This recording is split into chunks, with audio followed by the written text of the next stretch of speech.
What's up, guys? Welcome back to another YouTube video yet again. Thanks for watching.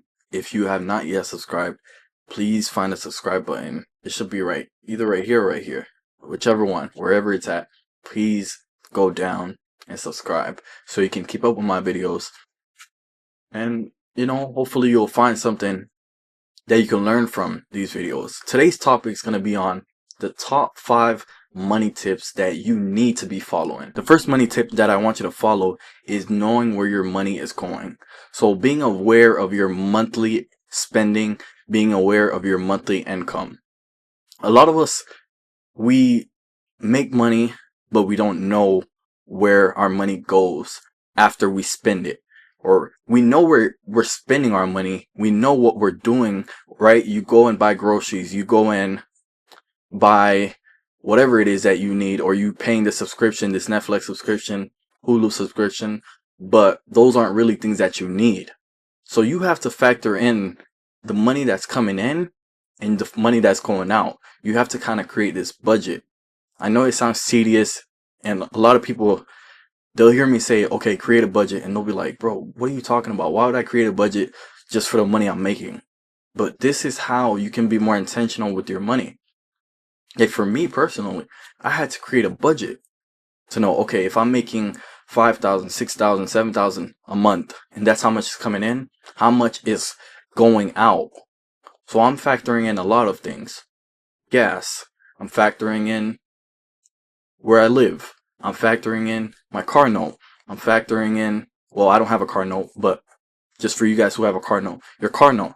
I'm factoring in, what else? Other things that might come into play, right? My emergency savings fund, how much I'm investing. So those are things that you have to be aware of when it comes to your money. You have to track your money, know where your money is going. After you make it, you know where it's going.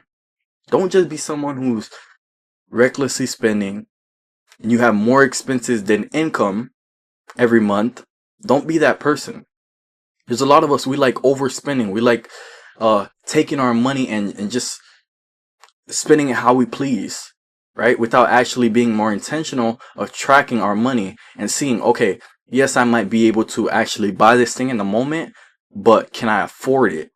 That's one of the biggest things. If you're not in a position right now where, and a lot of us are in different stages of life. Some of us are 20s, some of us are 30s, or some of us are in our 40s.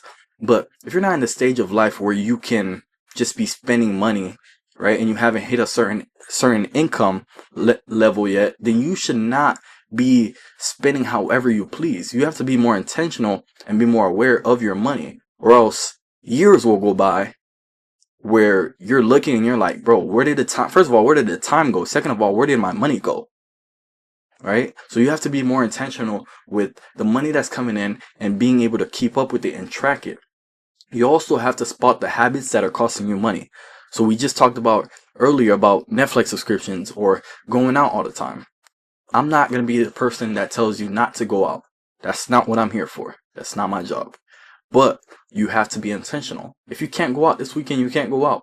I don't necessarily go out, right? But if you want to be someone who goes out, do it reasonably. It's not every weekend or every other weekend you're spending 30, 40, 50 all the time, or you're going to eat out because you don't eat at home. Like, be more intentional about your money and how you're spending it. That's one of the most important things. You do not want to create bad habits, because everything in life compounds. The decisions you make today will affect you for the rest of your life. Whether you're making good decisions, bad decisions, 10 years from now, you're going to look back and be like, wow, everything did just pile up. All the bad habits that I had, I liked going out on weekends, spending money. I liked spending money and not building your finances and not building the foundation of your finances, but you're just spending money. I liked just spending without caring, just buying designer, buying shoes that I didn't need. And in 10 years, you'll look back and be like, wow, I spent a lot of my 20s or 30s wasting a lot of time, spending a lot of unnecessary money. So being able to know where your money is going is one of the most important tips that I would give you. Second is putting on money Second is putting money aside before you actually spend it. So when you say putting money aside, when I think about putting money aside for me, right? This is for me. And the tip that I want to give you, when I think about putting money aside, I'm thinking about if you have a 401k, your 401k should naturally, your employer should naturally already be taking that money and putting it aside for you. But I'm thinking about your Roth IRA and your emergency savings fund. Those are the two things that I'm thinking about when I say knowing where your money is being saved and putting money aside, right? Before you spend on extracurricular activities. Obviously, the first thing that has to get paid first is your bills. If you have bills, those are the first thing. That's a priority. Because if you don't pay your bills, it's like not paying your house. They're going to come drag you out of your house, or they're going to hit you with an eviction letter. So that's the first thing that you must prioritize. Your bills, your car note. Then after that, what do you do with your money? So you have to understand that you need to set aside any money, your emergency savings money, your Roth IRA money, before you go splurge. Right? Before you go do any of that, you need to learn how to be a saver. You need to learn, if you're in your 25, 26, 27, you're watching this and you don't have at least $1,000, $2,000 to your name as like a savings, then that's a big issue. Like, it's a real big issue. I read some report back then where it was like majority of people in their 20s or 30s don't even have $2,000 or $1,000 saved up. I'm like, bro, that is crazy. Right? I know times are hard, everything, gas prices are up, but that's not an excuse. Do not allow that to be an excuse. You have to be able to put money aside and become someone who's more disciplined with how you're spending your money. The third tip I want to give you, do not upgrade your lifestyle too fast. Let's say you get a pay raise, you start making a little bit more money. Don't upgrade and decide you're going to upgrade everything in your life at the same time. If you're going to upgrade, you're making 60,000, now you're making 80,000 and you want to upgrade, okay, say you tell yourself, I'm going to move into a better apartment. I'm not an advocate for that, because what ends up happening, let's say you tell yourself, okay, you make 6,000, you make 6,000 a month or 5,000, and they decide now they're going to give you a pay increase. Now you're making 6,000. But now you go and tell yourself, yo, because I got a higher pay and I'm making more money, right, per month now, I'm going to go get a nicer apartment. The nicer apartment also costs an extra 500, 600. So that money, right? That money that you thought your employer was giving you also it gets cut out, because now that's an extra 500, 600 that's going to that better apartment that you want, because now you want to increase your lifestyle. And what people usually do is now they go and get a new apartment, costs more money. They go and get a new car, costs way more money, right? They start going out more, they start spending more, they start buying. Because when you go out and decide to go out, you gotta look cute. If you're a girl, you gotta look cute. If you're a guy, you gotta look fly. You gotta look clean. So now you're buying shoes, you're buying skirts, you're buying dresses, you're buying everything. So it leads to you, it's a domino effect. It leads to you spending way more money than you probably would have if you're just on your regular pay that you had before. So just think about that. Don't upgrade your lifestyle too fast after making some money. Try and stay disciplined even when your income is growing. Discipline is something that a lot of people struggle with, right? I struggle with it. I know some of you probably watching this struggle with it, right? To be disciplined, it's almost kind of like you feel like you're a robot if there's something that's not part of your daily routine, if that makes sense, right? You almost feel like, man, I can't be doing this back to back to back. It almost feels like you're a robot. But I'm telling you, the best way to be in life is being not a robot, but being intentional, right? Being disciplined in a way. Once you could discipline yourself about anything in life, you'll be able to succeed. Pair discipline with consistency in any field, and you'll actually see some type of success. So think about that. Before you do anything, right? Before you do anything, do not upgrade your lifestyle too fast. If you want to upgrade your lifestyle, plan it out, right? You got this pay raise. You went from 60,000 to 80,000. You got this pay raise now.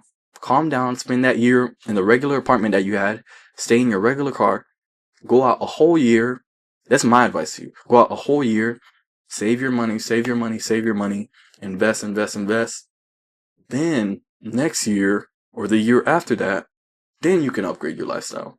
But don't do it abruptly like that, because that's where you find yourself you're essentially, you were like this in the race and now you moved yourself back.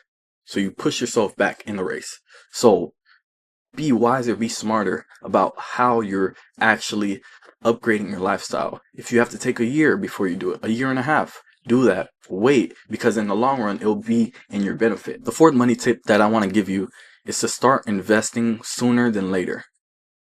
I know a lot of us hear about investing. Okay, what is investing? What am I investing to? There's all different types of investments. Investing into real estate, investing into stock market, investing into crypto, investing into bonds. All different sorts of types of investments. But the investment that I'm talking about is the stock market. Become someone who's adapt and understands the stock market to a certain degree. I'm not telling you to go out and start buying 5 to 10 books and reading. If you want to become that person, then do that, right? I'm more of a person like that. I want to read and understand what I'm doing. But when I say start investing, understand what a brokerage account is. You'll be so surprised to see some people don't know what a brokerage account is, or some people don't know what a Roth IRA is, or some people don't know what a 401k is. They don't know the difference between the two. Your Roth IRA is a self-directed personal brokerage account, taxable brokerage account for retirement. That's what a Roth IRA is. Your 401k is your employer sponsored retirement account.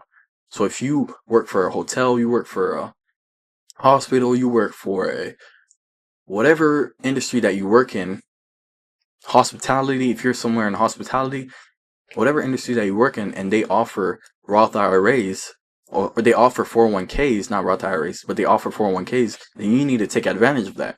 If you work in one of those places and you're thinking, while I'm making this video, you're thinking, maybe I'm supposed to have a 401k. Then as soon as you go into work tomorrow, go to your HR field and talk to them. You're like, hey, can I set up my 401k? All right, can I set up my 401k? It's never too late. It's always like this, like the best time to start investing was yesterday, but the second best time is today. So when you go to HR, you talk to them, hey, can I set my Roth 401k up? They're going to say, okay, yes, and start it. If you already have your 401k, good for you.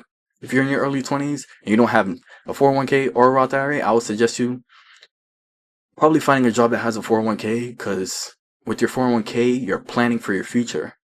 You're planning for your retirement already, right? If you're just working at a regular restaurant in your early 20s, it's cool, but taking that money and having that money that they're setting aside for you, where you don't have to do nothing, it's hands off because they're consistently investing it for you, is major. So if you're in your early 20s, I would suggest you do that, or you just finish high school, go find a job that has a 401k plan so you can benefit. And then your Roth IRA, this is a self-directed account, so you can invest into whatever assets that you might want to in this account. I would suggest for anybody, if you're investing into a Roth IRA account, you're investing into large, long-term, broad market ETFs.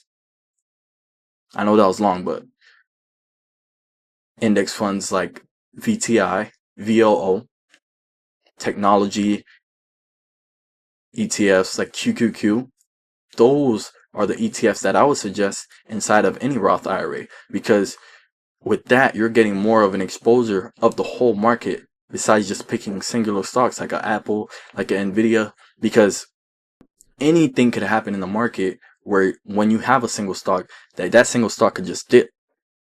And if you don't want to have that type of risk going on in your Roth IRA account, you have to be someone who's focused more on long-term ETFs. So your VOOs, your QQQs, your VTIs, your SMH, those are the type of ETFs in long-term funds that you have to look into. So Start your journey with investing and become someone who's more knowledgeable. The fifth and last tip that I'm going to leave you with is focusing on growing your earning potential. So I've made it my sole focus to earn more money in these months. That's what I've been doing. Like, I've made it a goal. I've written it down. Ever since the beginning of 2026, I've written it down. Make more money each month. Some people be telling me, or I hear this all the time, money doesn't buy happiness, right? I know that. Money doesn't buy happiness. But you know what it does buy? It buys freedom. It buys freedom. It buys me not having to wake up tomorrow and hate the fact that I'm going to work. That's what it buys me. So, the people that want to tell you that, they're already up. I promise you. And they'll say that, when we get there as well, you'll probably be saying the same thing. But for now, you got to keep this motivation in your head that's like, bro, I need to get to that level where I can finally be the person that's saying, money doesn't buy happiness. Where you can finally be saying, money doesn't buy happiness, like all of them do. So, I want you, during these months, to grow your income potential. So, looking for more ways to increase your income, whether that's doing a side hustle, whether that's starting to post content, whether that's becoming a YouTuber. As you guys can see, I'm in my beginner stages of becoming a YouTuber. This is something I picked up ever since last year. And I told myself, like, I'm going to be consistent. I'm going to post every day and I'm going to try it out. I'm going to keep on going no matter what. Views are low. Nobody's subscribing. No matter what, I'm going to keep on going. That's what I'm telling myself. So I hope you guys as well, you guys could feel some sense of motivation to earn income any type of way that you can, right? Your 9 to 5 is not the only way to make money. Right now, in the day and age we're in, AI is taking over. People are utilizing AI to create businesses where they could sell AI products to their local businesses. So if that's something you see yourself doing and you're savvy, computer savvy, you're smart with computers and with technology, then you can do something like that as well. But there's other ways to earn income right now. So you're going to use that extra income to grow your wealth. These are the tips that I wanted to leave you with. And I hope you got some type of inspiration from this video and actually learned something from it, right? Because I'm making these videos, yes, they're for me as well, but they're also for you to learn and for you to follow. And then you can let me know, okay, tip number 4, that's what I'm working on right now. Tip number 5, that's what I'm working on. Tip number 3, that's what I'm working on. Thank you guys for watching this video. Do not forget to subscribe down below so you can stay connected with me and you can keep up with the videos that I'm going to be dropping. Peace.